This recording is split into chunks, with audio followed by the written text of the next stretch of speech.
الله أكبر الله أكبر الله أكبر الله أكبر. أشهد أن لا إله إلا الله.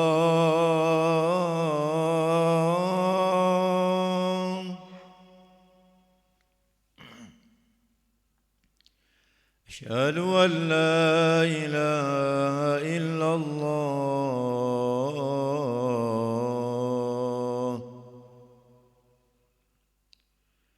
أشهد أن محمدًا رسول الله.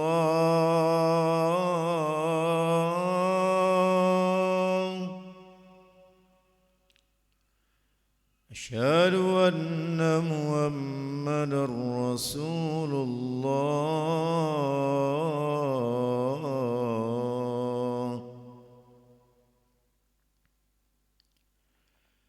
حي على الصلاة.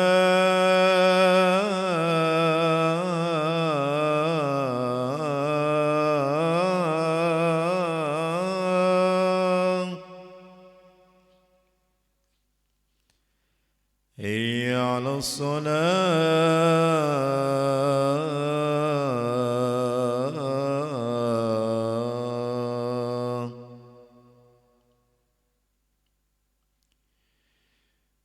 حي على الفلاح.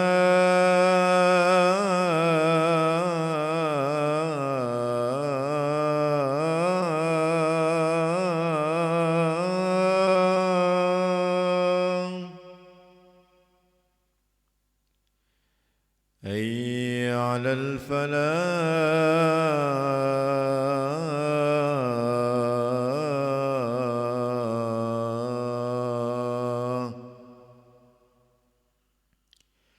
الصلاة خير من النوم.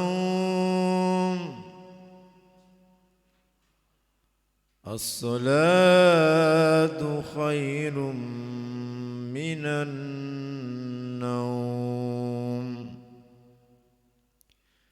الله أكبر الله أكبر. لا إله إلا الله.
الله أكبر الله أكبر أشهد أن لا إله إلا الله أشهد أن محمدا رسول الله حي على الصلاة حي على الفلاح قد قامت الصلاة قد قامت الصلاة الله أكبر الله أكبر لا إله إلا الله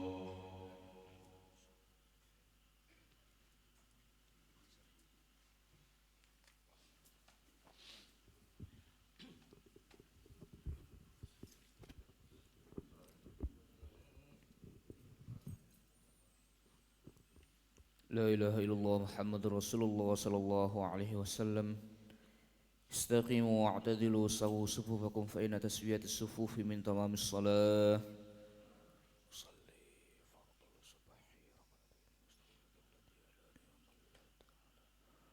الله أكبر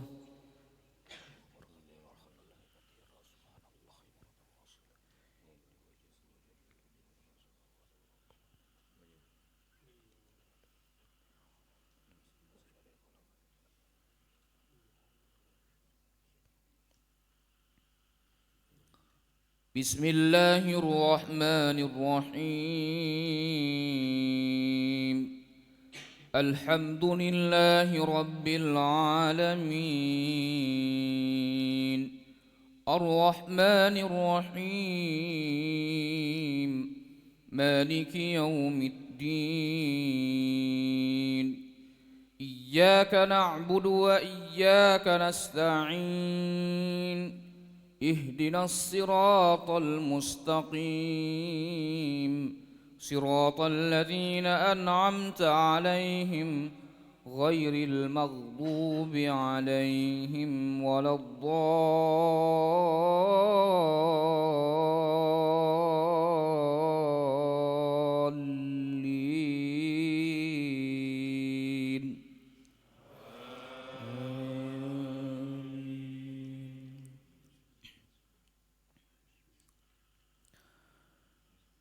بسم الله الرحمن الرحيم قاف والقرآن المجيد بل عجبوا أن جاءهم منذر منهم فقال الكافرون هذا شيء عجيب أإذا متنا وكنا ترابا ذلك رجع بعيد قد علمنا ما تنقص الأرض منهم وعندنا كتاب حفيظ بل كذبوا بالحق لما جاءهم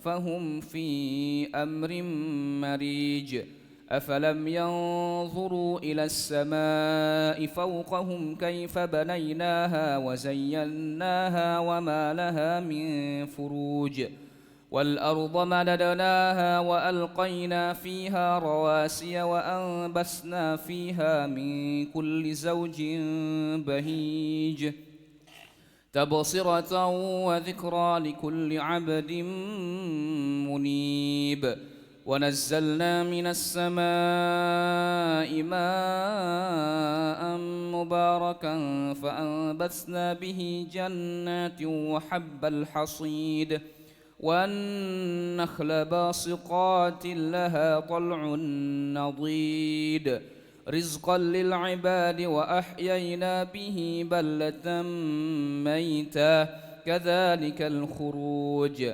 كذبت قبلهم قوم نوح وأصحاب الرس وثمود وعاد وفرعون وإخوان لوط وأصحاب الأيكة وقوم تبع كل كذب الرسل فحق وعيد أفعينا بالخلق الأول بل هم في لبس من خلق جديد الله أكبر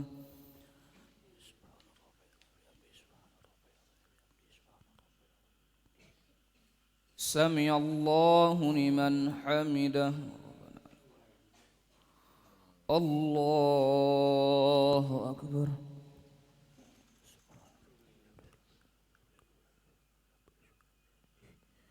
الله أكبر.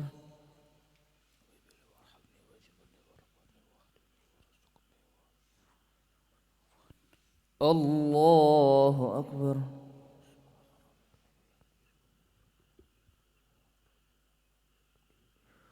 الله أكبر. بسم الله الرحمن الرحيم. الحمد لله رب العالمين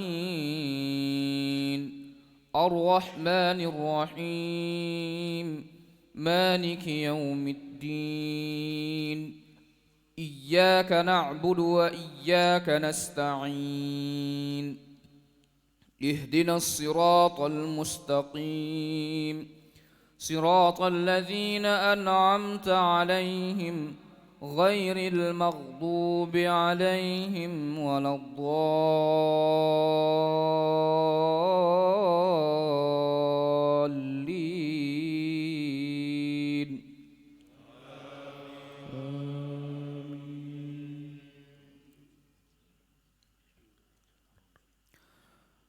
ولقد خلقنا الإنسان ونعلم ما توسوس به نفسه ونحن أقرب إليه من حبل الوريد إذ يتلقى المتلقيان عن اليمين وعن الشمال قعيد ما يلفظ من قول إلا لديه رقيب عتيد وجاءت سكرة الموت بالحق ذلك ما كنت منه تحيد ونفخ في الصور ذلك يوم الوعيد وجاءت كل نفس معها سائق وشهيد لقد كنت في غفلة من هذا فكشفنا عنك غطاءك فبصرك اليوم حديد وقال قرينه هذا ما لدي عتيد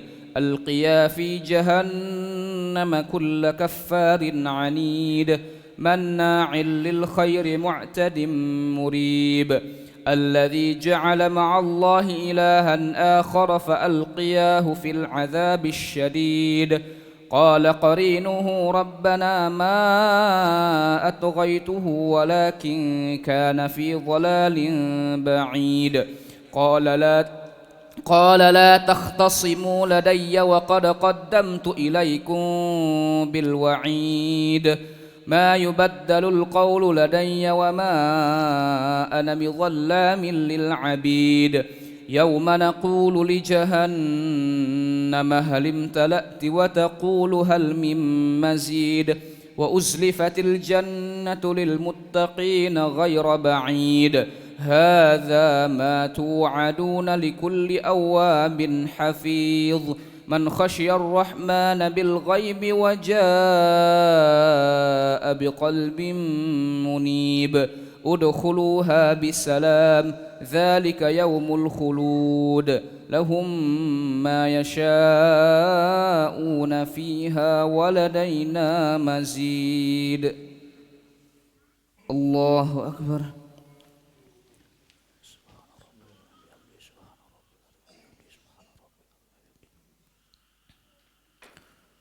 سمع الله لمن حمده. اللهم اهدنا فيمن هديت وعافنا فيمن عافيت وتولنا فيمن توليت وبارك لنا برحمتك شر ما قضيت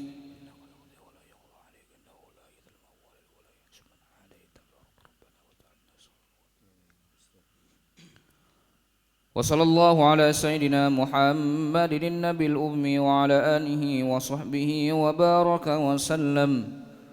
الله أكبر.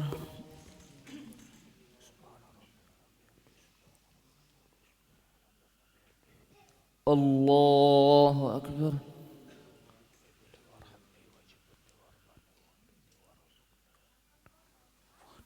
الله أكبر.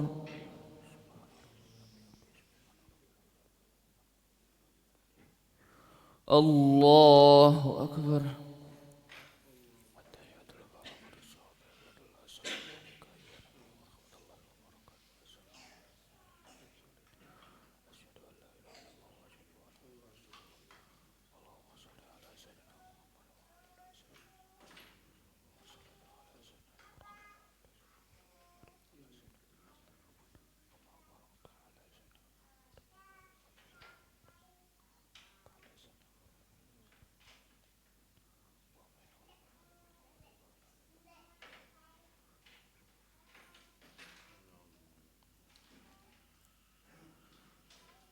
السلام عليكم ورحمة الله. السلام عليكم ورحمة الله. استغفر الله العظيم. نستغفر الله العظيم. نستغفر الله العظيم الذي لا إله إلا هو الحي القيوم ونتوب إليه. نستغفر الله العظيم الذي لا إله إلا هو الحي القيوم ونتوب إليه. نستغفر الله العظيم الذي لا إله إلا هو الحي القيوم ونتوب إليه. لا إله إلا الله وحده لا شريك له، له الملك وله الحمد يحيي ويميت وهو على كل شيء قدير. لا إله إلا الله وحده لا شريك له، له الملك وله الحمد يحيي ويميت وهو على كل شيء قدير. لا إله إلا الله وحده لا شريك له، له الملك وله الحمد يحيي ويميت وهو على كل شيء قدير. ولا حول ولا قوة إلا بالله العلي العظيم. اللهم أجرنا من النار. اللهم أجرنا من النار. اللهم أجرنا من النار. اللهم أجرنا من النار. اللهم أجرنا من النار. اللهم أجرنا من النار. اللهم أجرنا من النار السالمين. اللهم أنت السلام ومنك السلام وإليك يعود السلام. وحينا ربنا بالسلام وأدخلنا الجنة دار السلام. تباركت ربنا وتعاليت يا ذا الجلال والإكرام. إلهنا يا ربنا يا معبود سبحان الله.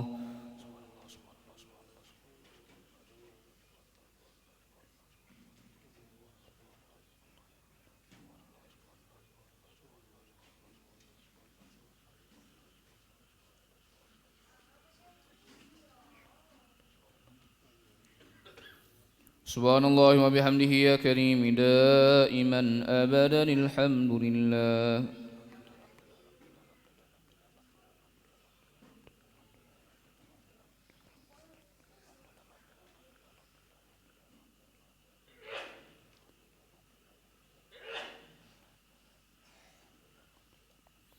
الحمد لله رب العالمين على كل حال وفي كل حال وبنعمه. الله أكبر.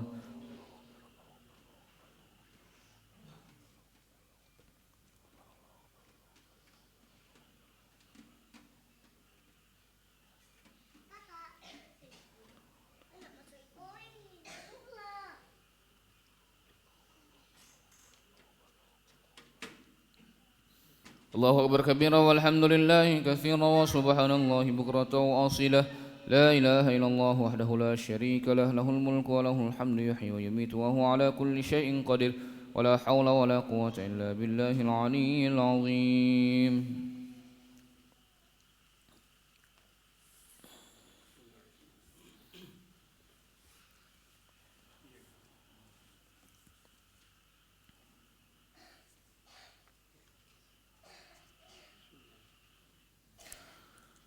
السلام عليكم ورحمة الله وبركاته.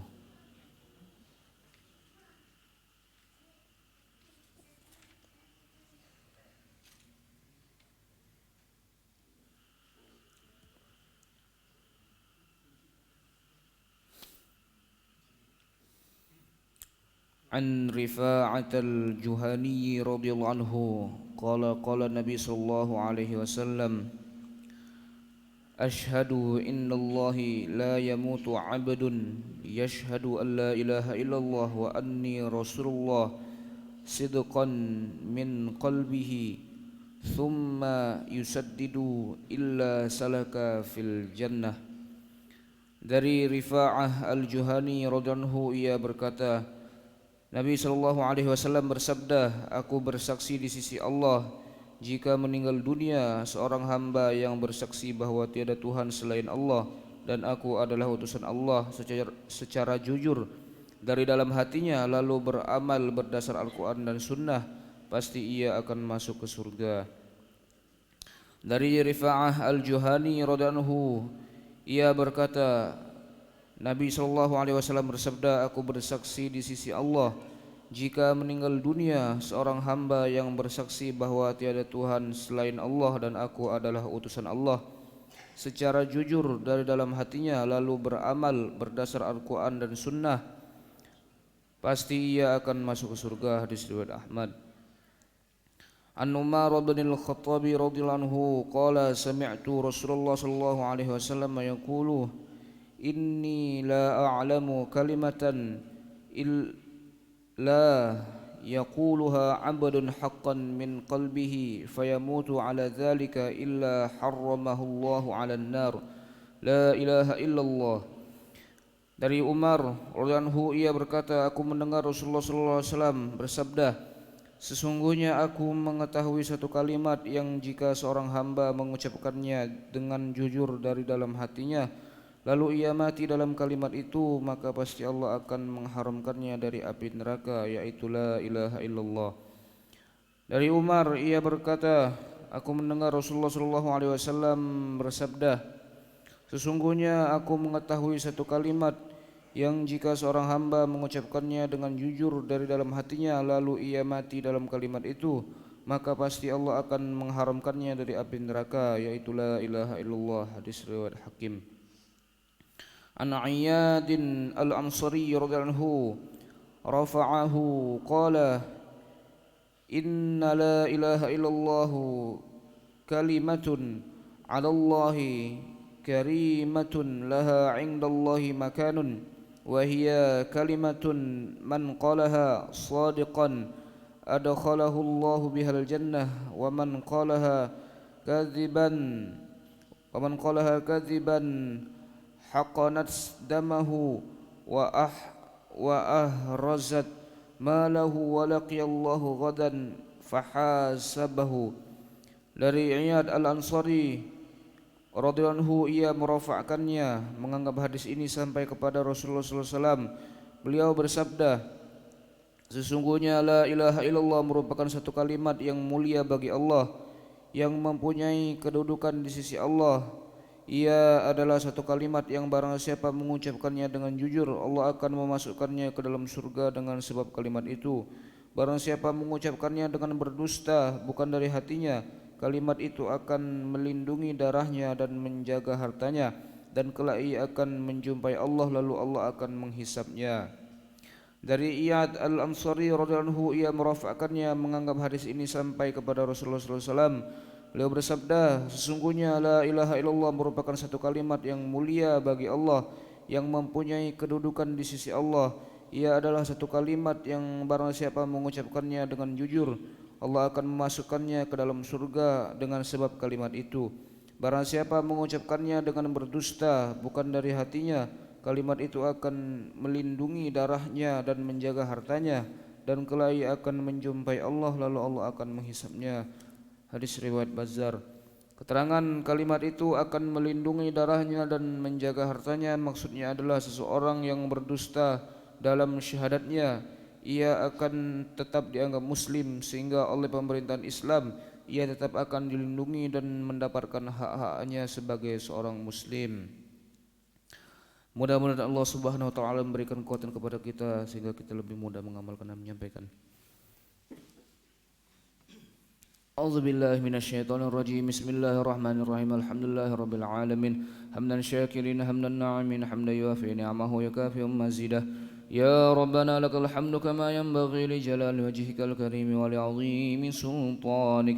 اللهم صل وسلم وبارك على سيدنا محمد وعلى آل سيدنا محمد كما صليت وسلمت وباركت على سيدنا إبراهيم وعلى آل سيدنا إبراهيم في العالمين إنك حميد مجيد. ربنا ظلمنا أنفسنا وإن لم تغفر لنا وترحمنا لنكونن من الخاسرين. اللهم إنا نسألك خير هذا اليوم، فتحه ونصره ونوره وبركته وهداه، ونعوذ بك من شر ما فيه وشر ما بعده. اللهم إنك تعلم ما نحن فيه وما نطلب ونرتجيه من رحمتك في أمرنا كله، ويسر لنا ما نحن فيه من سفرنا وما نطلبه من حوائجنا، وقرب علينا المسافات وسلمنا من العلل والآفات، ولا تجعل الدنيا أكبر همنا ولا مبلغ علمنا، ولا تسلط علينا بذنوبنا من لا يخافك فينا ولا يرحمنا. ربنا أسمم لنا نورنا واغفر لنا إنك على كل شيء قدير. ربنا هب لنا من أزواجنا وذريتنا قرة أعين واجعلنا للمتقين إماما. ربنا آتنا في الدنيا حسنة وفي الآخرة حسنة وقنا عذاب النار. سبحان ربك رب العزة عما يصفون وسلام على المرسلين والحمد لله رب العالمين. تقبل الله منكم.